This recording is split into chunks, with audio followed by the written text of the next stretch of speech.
이삭을 주러 가게 됐는데 우연찮게도 베들레헴의 유력자이며 자기 남편 또 시부의 근족으로서 기업물을 자가 되는 그 보아스의 밭에 우연히 이르게 되고 그곳에서 이삭을 줍는 이야기가 이제 중심되어집니다.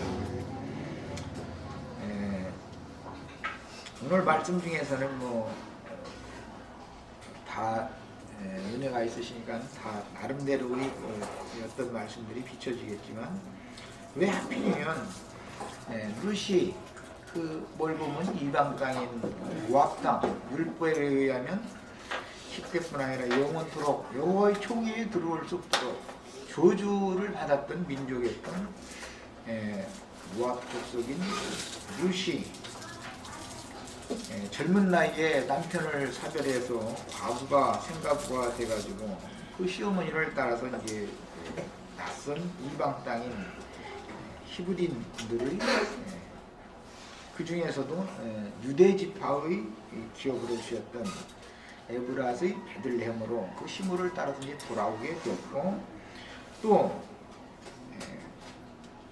그녀들은 자신들의 기업이 없기 때문에 본물을 추수할 수 있는 수확물이 없었고 남의 밭에 가서 이제 생명을 부지하고 살아야 되니까 남의 밭에 가서 이삭을 주어다 이제 생계를 유지하게 할 수밖에 없는 그런 너무 힘들고 가련한 그런 처지에 놓인 상황이 지금 이제 연출되고 있습니다.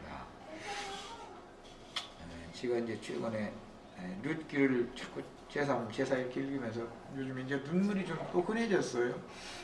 그런데 이제 저는 어릴 때 유교 그때 흉년 연거푸 들었을 때 어머니를 따라서 고구마밭 그런 데 다니면서 그걸 떨어진 이삭도 주워보고 그렸습니다.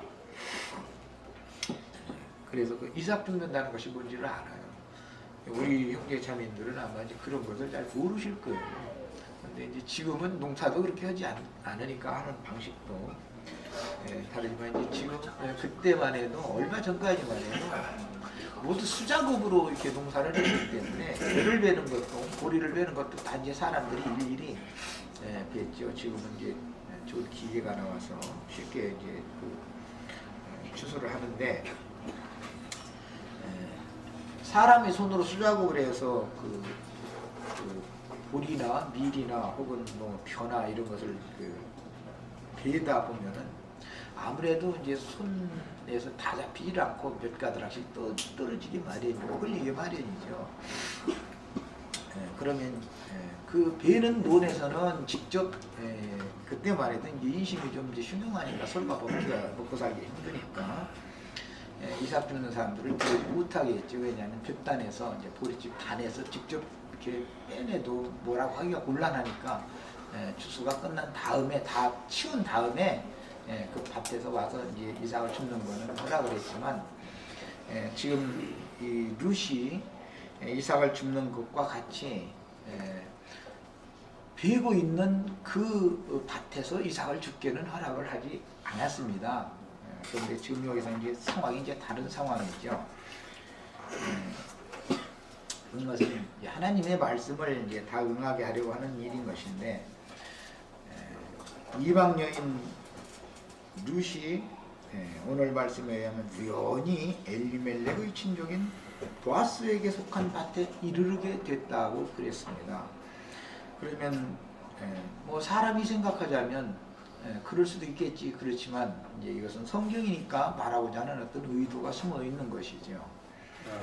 그 마을에는 여러 사람들이 밭이 있었고 동일한 추수기니까 추수하는 밭도 또 다른 곳에도 있었을 겁니다. 분명히. 그렇지만 우연히 엘리멜렉의 친족인 자기 시부의 친족인 여기 친족이라고 했는데 이제 그 레위기나 신명기에서는 근족이라고 그러죠. 가장 가까운 근족이죠. 기업을 물어줄 자입니다. 그 근족인 보아스에게 속한 밭에 이르게 됐다는 것이에요. 우리 형제 자매님들 오늘 우리 양형제님 이제 기도하시는 가운데서도 기도 말씀 가운데서 이제 이런 말씀을 읽고 이제 은혜가 있었기 때문에 그런 기도 말씀이 나왔을 거예요. 나의 그 세상사에서 인생살이를 주관하시고 인도하셨던 그 하나님이 신앙에 입문시키고 나서 오늘에 있기까지 어떤 통로와 과정들을 거쳐서 오늘 이 자리에 와서 이런 말씀을 듣게 하셨는가, 이런 것도 다 사람들이 말로는 그 우연히 그렇게 됐다 이렇게 말할 수가 있지만, 이것은 그 뒤에는 보이지 않는 하나님의 은혜의 손길이 역사하고 있다라는 것을 지금 말해주고자 하는 겁니다. 우리 형제 자매님들도 삶 가운데에서 매 순간 살아계신 하나님이 나의 삶 가운데에서 나의 인생의 지도자, 그 다음에 나의 인생의 인도자가 되셔서 당신의 필요를 실현시키기 위하여 그때그때마다 어떠한 처지와 어떠한 환경과 어떠한 일들 가운데로 이렇게 이끌었다가 또 그것에서 때가 되면 연단받고 시험받고 눈물 흘리고 다 상처받고 그렇게 하시고 나서도 또 시간이 되면 또 어떤 상황을 많이 바꿔가지고 다른 어떤 방향으로 인생을 인도해 가시고, 이제 이렇게 한 것을 여러 번 경험하다 보면 나중에 이제 주님을 이제 주관적으로 체험적으로 이제 만나는 그날 자신의 인생을 뒤돌아보면서 내가 나름대로는 열심히 살고 최선을 다해서 산다고 살면서 자기가 그렇게 그 인생길로 택해서 자기가 자기 인생을 살아온 겁니다. 사실은 나름대로는 자기가 많은 직업이 있지만 꼭 다른 어떤 직업은 손에 잡히지 않고 그 일을 하고 싶은 거예요. 뭐 하고 싶어서 했겠습니까마는 하기 싫더라도 할 수 없이라도 이상한 조건에 의해서 그 일을 할 수밖에 없게 만들어지는 거예요. 이제 그런 것이 어떤 한동안의 기간이 지나간 다음에는 또 거기서 도저히 이것은 이제 내가 죽으면 죽어도 못하겠다. 그렇게 생각하면 또 다른 일을 또 하게 만드시죠. 그래서 이제 직업도 한 직업을 가지고 남은 인생 전 기간을 이렇게 평탄하게 사는 그런 사람이 있는가 하면, 어떤 사람은 이렇게 어떤 일을 손을 대면은 처음에 되는 듯 하다가 실패하고 다시 뭔가 했어서 또 그래서 비드드서 뭐해서 또 다른 것을 손을 대면은 처음에는 되는 듯 싶다가서는 또 뭔가가 또 안 되고 이래가지고 자꾸 직업을 여러 번 바꿀 수밖에 그렇게 없도록 인도를 하시는 손을 거치면서 다른 사람들 같지 않고 왜 나는 이러지?